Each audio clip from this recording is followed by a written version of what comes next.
E aí galerinha, beleza? Tudo bom com vocês? Pessoas, no vídeo de hoje eu irei explicar o vídeo passado, onde eu falo sobre a corrupção dentro do Poder Judiciário e irei responder também a pergunta de um amigo nosso.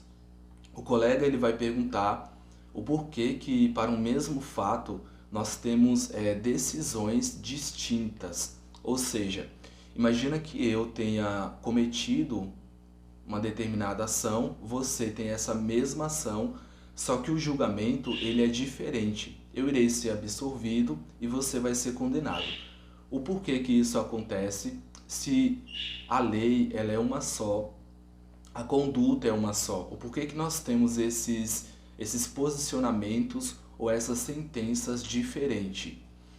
E aí para a gente entender o porquê que isso acontece, a gente precisa entender antes o que é uma doutrina e entender também o que é uma jurisprudência.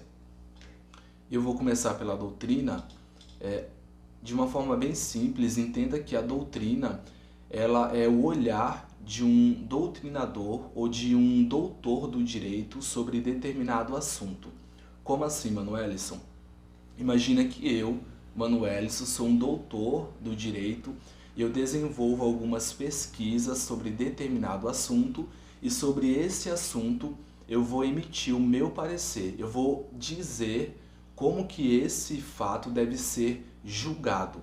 Só que nós não temos sobre um fato somente o olhar de um doutor ou de um doutrinador do direito.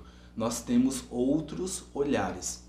Ou seja, eu vou dizer que esse fato deve ser julgado de forma X, um outro doutrinador ele vai dizer que esse fato deve ser julgado de forma A. E aí, quando o juiz, quando o magistrado, ele vai decidir ou ele vai dar uma sentença, para embasar essa sentença, essa decisão, ele pode usar a minha teoria ou ele pode usar a teoria de um outro doutrinador. Então, um dos motivos pelos quais nós temos para um mesmo fato decisões diferentes é justamente porque o juiz ele pode adotar uma doutrina A ou uma doutrina X ou Y e aí a decisão acaba não sendo uniforme. Então, pessoas, basicamente a doutrina seria esse olhar ou essa teoria sobre um determinado fato que um estudioso do direito ele lançou. Em relação à jurisprudência, a jurisprudência ela é parecida com a doutrina, só que ela não vai se basear em pesquisas ou em pareceres de doutrinadores do direito. Ela vai se basear em decisões reiteradas dos tribunais, ou seja, para um fato ou para um determinado assunto, nós teremos diversas decisões dos tribunais, só que se esse fato ele foi julgado de forma A, e isso em sua grande maioria, essa decisão reiterada, ela acaba se tornando uma jurisprudência. Eu vou tentar ser um pouco mais claro para você entender. Imagine que eu sou um juiz e aí eu tenho uma ação, um fato para julgar. O que acontece? Se para esse fato nós temos diversas decisões de juízes, desembargadores, na verdade de tribunais, isso acaba se tornando uma jurisprudência. Seria, pessoas, basicamente a forma como os tribunais enxergam aquele assunto e a forma também como os tribunais já julgaram aquela mesma causa. E aí a gente tem essa jurisprudência, eu repito, frisando, que é uma decisão reiterada ou repetitiva acerca de um determinado assunto. Só que essa decisão, ela não é uma decisão que vincula o juiz, ou seja, se todos os tribunais estão decidindo esse fato dessa forma, a ideia é que eu também, juiz, decida dessa mesma forma. Só que eu não fico vinculado, eu posso decidir de uma outra forma.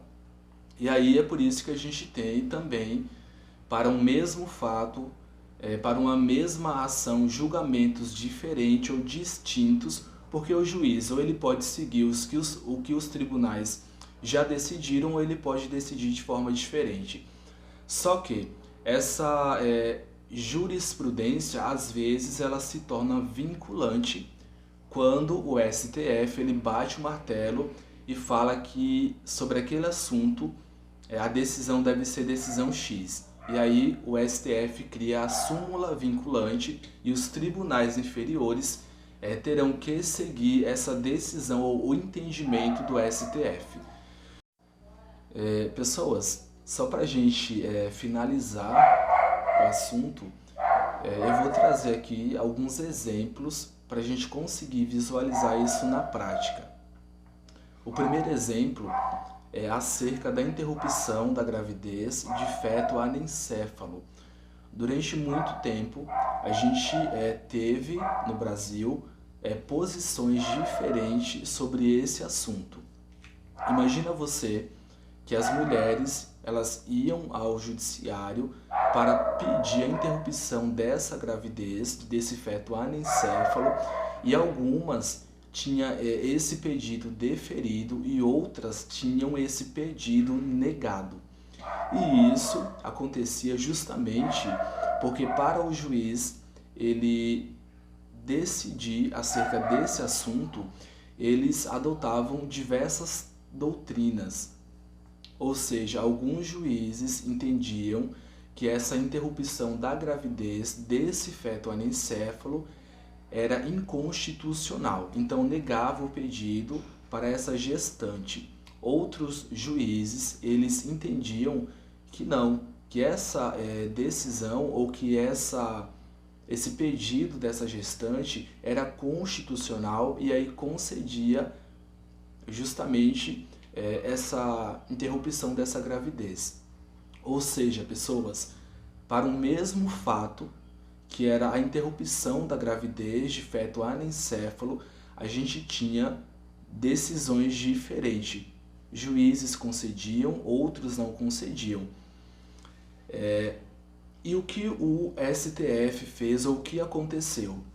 O Supremo Tribunal Federal, ele olhou para os tribunais, para os juízes de piso, para essas decisões dos magistrados, e ele bateu o martelo acerca desse assunto.